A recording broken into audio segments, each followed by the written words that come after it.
Ordinance के तहत बनेगा तो उसका नाम कंसल्टेशन रहेगा, ना उसका कागज मिलेगी, एक्ट में बनेगा। एक्ट से बताया जाएगा तो पार्लियामेंट में डिस्कस होगा और वो बाकायदा एक्ट में, जैसे भी आज हम कंसल्टेशन कर रहे हैं तो उसमें आप लोगों की आवाज़ होगी, वो उसको एक बहुत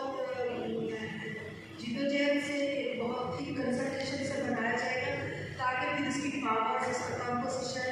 और बाद में उसी के मुताबिक इसकी परफॉर्मेंस हो। तो मेरा अगला सवाल जेकब साहब से है कि अगर ये जो कमीशन अभी के थ्रू बनने जा रहा है, नेशनल कमीशन फॉर माइनॉरिटीज, तो इस सेक्टर का जो ड्राफ्ट आ गया तो इसके हमें सीधा सीधा बताएं कि इस ड्राफ्ट में क्या जो है वो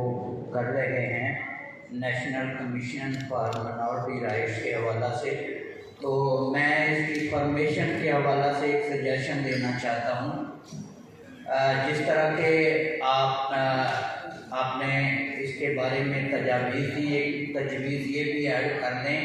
चूँकि ये मिनॉरिटी के ताल्लुक से है, तो इस तरह से एक तो ये बात है कि तमाम मकातिब फ़िक्र जो लोग हैं, जैसे मजहबी शुबा से ताल्लुक़ रखते हैं, NGO सेक्टर से हैं, सोशल एक्टिविटी में, तो इन सब की नुमाइंदगी जो है वो इसमें ज़रूरी है। और दूसरे नंबर पे ये है कि जितने सूबे हैं मुल्क पाकिस्तान में, मिनॉरिटी के लिहाज से, जैसे पंजाब में जो मिनॉरिटी है उसको रिप्रेजेंट किया जाए, सिंध में जो मिनॉरिटी है उसको रिप्रेजेंट किया जाए। और इसके अलावा एक बात मैं कोट करना चाहता हूँ यहाँ, जिनको एक एक नुमाइंदे की इजाज़त है। अब बात करने लगा सॉरी, तो वो एक एक है, अब वो 4 सूबों में कैसे तकसीम होगी, ये सवाल उनके सामने आया होगा। इसी वजह से आप सही कह रहे हैं कि सूबों की नुमाइंदगी होनी चाहिए, लेकिन इनके ड्राफ्ट के अंदर ऐसी तजवीज़ मौजूद नहीं। अफेयर डिपार्टमेंट है जो मिनॉरिटी को रिप्रेजेंट करता है। और मुझे अफसोस हुआ पिछले दिनों में एक NOC का मसला था चर्च का, तो मैं खुद डिप्टी कमिश्नर के पास गया, मैंने वहाँ पे उनको कहा कि NOC जारी करें। उन्होंने कहा जी ये इसके बारे में कोई पॉलिसी नहीं है। उन्होंने कहा जी आप कि आपका ड्राफ्ट पे क्या ओपिनियन है और आप इस ड्राफ्ट को हकीकत बनाने में क्या कैसे किरदार अदा करेंगे, क्या किरदार अदा करेंगे। मैं जेकब साहब का आपसे मशहूर हूँ कि आपने आज ये प्लेटफॉर्म मुहैया किया कि हम माइनॉरिटी के हवाले से बात कर सकें। जो मेरे दोस्तों ने बात की है, तारिक इंसाफ ने, कि जी हमें अवाम में वोट लेके आना चाहिए, एजाज दस्तर साहब ने कहा कि जी हमें असम्बली में बिल पेश किया या इजाज़त नहीं दी जाती। मुझे अच्छी तरह याद है कि जब minority communal property act Punjab सब ने पेश किया गया, तो जब मैंने उसका ड्राफ्ट पढ़ा तो मैंने पढ़ा तो उसमें जो उसका चेयरमैन होगा वो सूबे का चीफ एग्जीक्यूटिव होगा, यानी कि CM जो है वो उसका चेयरमैन होगा, और XYZ कोई पता नहीं कौन नुमाइंदे थे, और वो जनाब जितनी प्रॉपर्टी है माइनॉरिटी के उसको जैसे मर्जी वो तहबाना कर दे, जैसे हुआ है। देखिए ना UCH के साथ क्या हुआ, रंगमल के साथ बहुत सारे तार है। मुझे उस वक्त हैरत हुई कि जब मेरे अपने ही माइनॉरिटी के मेंबर मुझे कह रहे हैं यार इसको जाने दो, मैंने उसके ऊपर ऑब्जेक्शन किया। मैं अपने रिलीजियस लीडरों से जाकर मिला, उन्होंने कहा कि इसको रोको, किसी तरीके से भी रोको। मुझे अच्छी तरह याद है बेशक मालिक साहब थे, वो उसको इंग्लैंड थे, उन्होंने कहा शहजाद इसको रोको, वरना हमारे पास ऊपर ये एक और ऐसा कानून बन जाना है कि इसको फिर हमारे जो बच्चे या अदारे हैं वो महफूज ना आएंगे। और मुझे उसको सबसे ज़्यादा हैरानी हुई कि हमारे मिनिस्टर, हमारे पार्लियामेंटेरियन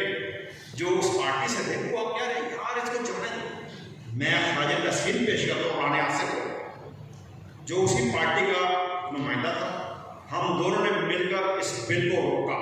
और मेरा ख्याल है पंजाब एक वह सूबा है जिसमें ये बिल या कानून नहीं बना, बाकी तीनों सूबों में ये कानून बना होगा, क्योंकि हमें उसके देखे थे कि हमारे प्रॉपर्टी से साथ क्या किया गया, हमारे अदारों के साथ हिंदुओं के, क्रिश्चनों के, भाई के बहुत सारे अदारों पे उन्होंने कब्जा कर लिया। लेकिन उसको राना आसिफ को इसकी बहुत बड़ी कीमत अदा करनी पड़ी, उसको अपनी सीट से 30 सीट उठा और मेन रोल उसमें, क्योंकि वहाँ पे हाउस में भी मैंने वहाँ पे इसको क्या था स्पीच से जो भी कंडक्ट किया रोका इसमें। बात यह है कि हमारे जो पार्लियामेंटेरियन जो है ना, उनकी ट्रेनिंग जो होती वो ग्रास रूट लेवल से आए हुए होते हैं। जो पार्टी लीडर का चहेता होता है उसको पकड़ के सामने बना दिया जाता है। अब मुझे बताएं, जब हमारे इस तरह के नुमाइंदे आएंगे, आजाद मिनिस्टर साहब ने कहा कि जी जितने मिनिस्टर आए, इतने पार्लियामेंटेरियन आए, उन्होंने क्या किया? मैं सिर्फ कोट करूंगा शहीद शहबाज भट्टी को, हाँ वो मेरी पार्टी का नहीं थे लेकिन क्रिश्चियन थे, मिनारट के लीडर थे। उन्होंने सेनेट के दरवाजे हमारे लिए खोले, उन्होंने मिनार के गेट बनाया, उन्होंने CSS में हमारे क्रिश्चियन बच्चों के दरवाजे खोले। मुझे अच्छी तरह याद है कि जब मैं पहले 2 दफा पार्लियामेंट में पंजाब असेंबली का मेंबर रहा हूँ, तो मैं अपने जब अवाम में, क्योंकि मेरा लिंक जो अवाम के साथ है, मैं जब अवाम में गया तो मुझे बहुत सा डर था कि जी हमें इलाके में ये गलियाँ नालियाँ नहीं बनवानी, अगर हमने बनवाना तो ये चर्च बनवा दें, ये स्कूल बनवा दें। मैं CM के पास गया, मैंने कहा जी, उन्होंने कहा ये तो कानूनी नहीं है, ये फंड मैं नहीं दे सकता। मुख्तसरन ये कि खुदा का शुक्र है कि जिस तरह करके हमने वो फंड CM से लिया और 32 चर्च बहार में मेरी वसात से बने सबसे बड़ा चर्च जो है वो पास करने का। बात ये काम करना आना चाहिए, काम कोई रुकता नहीं है। एक नंबर 2, यहाँ पर मैं ये भी कोट करूंगा कि हमारे मिनिस्टर रहे फाइनेंस, देखें जब आप कौम की नुमाइंदगी कर रहे होते हैं ना, तो फिर ये सीटें ये होते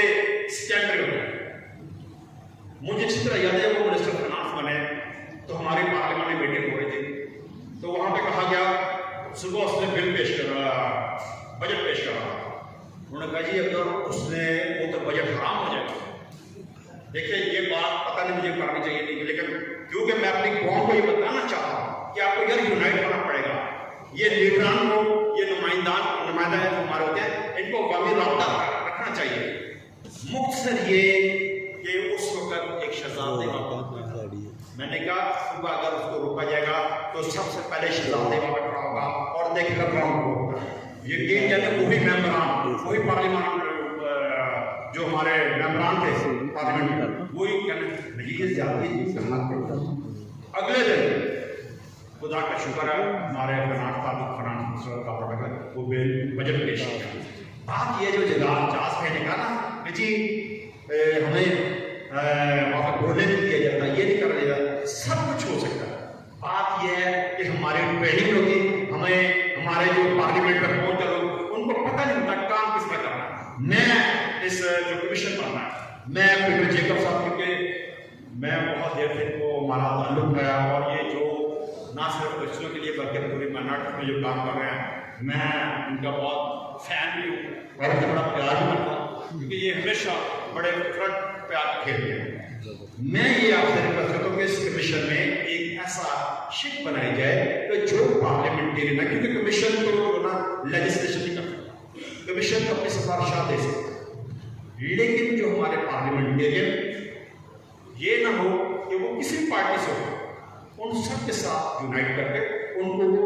अपनी तजावीज़ दी जाए और उनके ट्रेनिंग भी की जाए। क्योंकि मैंने देखा पिछले दिनों में ऐसे पार्लियामेंटेरियन आए हैं तो खुदा की बात,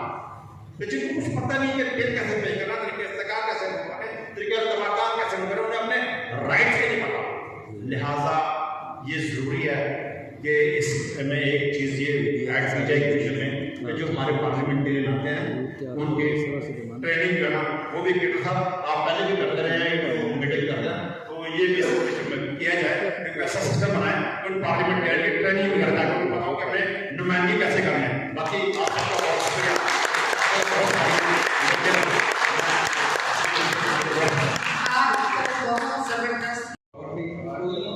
कोई एक्ट के तहत जो नहीं करना, लेकिन बाकी कमीशन चाहे NCR को चाहे NHCR का हो, वो स्टैट्यूटरी बैकग्राउंड के उनकी बाकायदा एक लीगल पुशिंग है और यहाँ पर उन्होंने बाई नोटिफिकेशन इनका कमीशन बना दिया, जबकि कमीशन बाई नोटिफिकेशन नहीं होते, कमीशन हमेशा उसके लिए एक्ट बनता है। देखिए मैं आपको मिसाल दे सकता हूँ, फेडरल पब्लिक सर्विस कमीशन है एक्ट के तहत, प्रोविंशियल पब्लिक सर्विस कमीशन है एक्ट के तहत, NCSW है एक्ट के तहत, पहले ऑर्डिनेंस आया था परवेज मुशर्रफ के ज़माने में, उसके बाद एक्ट बना और एक्ट के तहत बना। इसी तरह नेशनल कमीशन भी उस एक्ट के तहत बना। और दूसरा इन्होंने सवाल के दूसरा हिस्सा था ये वन मैन कमीशन, उसकी भी अगर देखा जाए तो स्टैट्यूटरी वैल्यू नहीं, सिर्फ वो कोर्ट ऑर्डर पर खड़ा हुआ है और उसका आज तक उसका भी कोई एक्ट नहीं बना। हम चाहते हैं फॉर्मल एक्ट हो जिसके तहत उसके पास फुल फ्लेज इख्तियार हो, as a semi judicial authority हो, ताकि वो आपके राइट्स, आपके जो कॉन्स्टिट्यूशन, ये जो हमारी NCM के तमाम एग्जेक्टिव और मेंबरों ने जो आज ये महफिल सजाई है, इसके लिए मैं सबसे पहले इनका शुक्रिया अदा करता हूँ। इन्होंने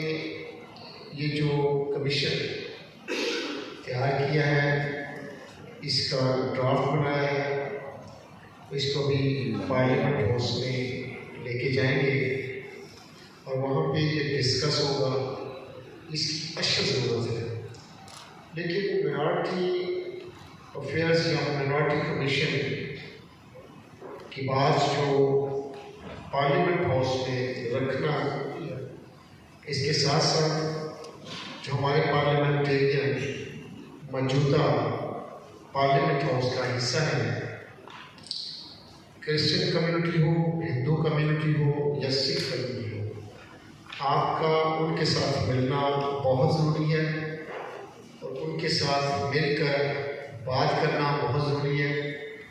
और जब वो आपके इस ड्राफ्ट को देखेंगे और वहाँ पे मुख्तलिफ होकर जब ये कमीशन की ड्राफ्टिंग जो है वो वहाँ पे बिल की सूरत में पेश करेंगे, तो फिर ये जल्द और यकजा होकर जब आवाज़ उठाएंगे तो ये इसके ऊपर फिर अमल भी होगा और बिल के ऊपर फिर गौर भी किया जाएगा। पहले भी मिनॉरिटीज़ के इशू पर एक नहीं दो नहीं काफ़ी दफ़ा बिल जो है वो असेंबली फ्लोर पे लाए गए, मगर वहाँ पे उन बिल्स को दबा दिया गया, उन पर बात नहीं होती थी। अगर किसी एक ने बात कर दी है तो फिर उसके ऊपर इतनी ज़्यादा बहस नहीं की गई, बल्कि बहस करने के बगैर ही उस बिल को दबा दिया गया। सो मैं अपने पास और अपने साथ बैठे हुए काफिले से भाई शहजाद इलाही को और हमारे साथ जो हमारे साबका minister from PTI Ejaz Alam industrial और मेरी जमात का हिस्सा है, मेरे भाई हैं, उनको भी ये सारी चीज़ का पता है। मैं बरमला में बात करना चाहता हूँ बगैर किसी झिझक के कि पार्लियामेंट हाउस के अंदर जब मिनॉरिटीज़ के पार्लियामेंटेरियन को बात करने की इजाज़त बड़ी माकूल दी जाती है और दबाने की कोशिश की जाती है, तो उस वक्त फिर ये बिल्स जो है ना इनकी अहमियत टूट जाती है। तो ये सबसे बड़ी जो हमारे ऊपर बात ठोंसी जाती है वो ये है कि हम आज़ादी के साथ अपनी बात को करने से कासर है। ये सिलेक्टेड सिस्टम की बात है। जब हम अपने नुमाइंदे को इलेक्ट करके भेजेंगे इलेक्शन के जरिए, तो उसके ऊपर एक प्रश्न होगा और प्रश्न ये होगा कि मैंने अपनी कौम के साथ बात करनी है और उसके पास जाना है। तो जब हमारे ऊपर ये प्रश्न होगा कि हमने अपनी कौम के पास जाकर उनसे वोट ले लिया है, तो तब जाके मुझे अगली दफ़ा इस पार्लियामेंट हाउस का हिस्सा बनना पड़ेगा। तो मैं ये बोलते रहना चाहिए, कोशिश करते रहना चाहिए, इंसान तभी तो कामयाब होता है। लेकिन मेरा जो ज़ाती एक्सपीरियंस है मैं तो कमीशंस के बारे में मेरी कोई अच्छी राय नहीं है, क्योंकि पाकिस्तान में आज तक जितने भी कमीशन बने हैं, मुझे कोई बंदा उनकी कारकर्दगी बता दें कि NCRC को देख लें आप, ये जो यूनाइटेड राइट्स कमीशन की पहले जो जिस तरह बना है कि वह भी तो चल ही रहा है, तो जो इंसानी हकूक़ कमीशन है उन सबको देख लें, यकीन करें कि मैं जब 4 साल मिनिस्टर रहा हूँ, मेरे पास ह्यूमन राइट्स का पोर्टफोलियो था, जो इंसानी हकूक़ का फेडरल का कमीशन था। देखिए, पंजाब 65% ऑफ पाकिस्तान है। मुझे कभी उस कमीशन ने आकर नहीं पूछा था पंजाब में उन्होंने कोई एक काम मुझे बता दें कि जो 2018 से लेकर उन्होंने अभी तक किया। तो ऐसे ही कमीशन है, और बाकी कमीशन में हमारी जो नुमाइंदगी होती है, हमारे जो माइनॉरिटी के लोग होते हैं, वो तो बेचारे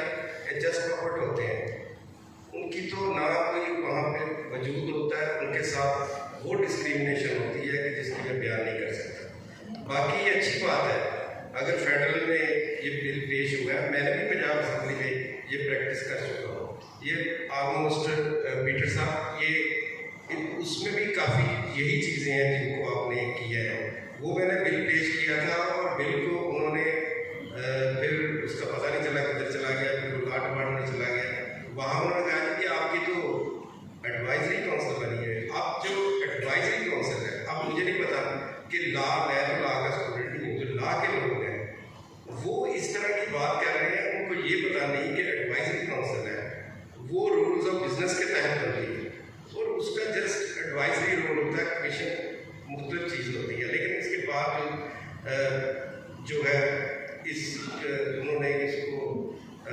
वो सर खाने में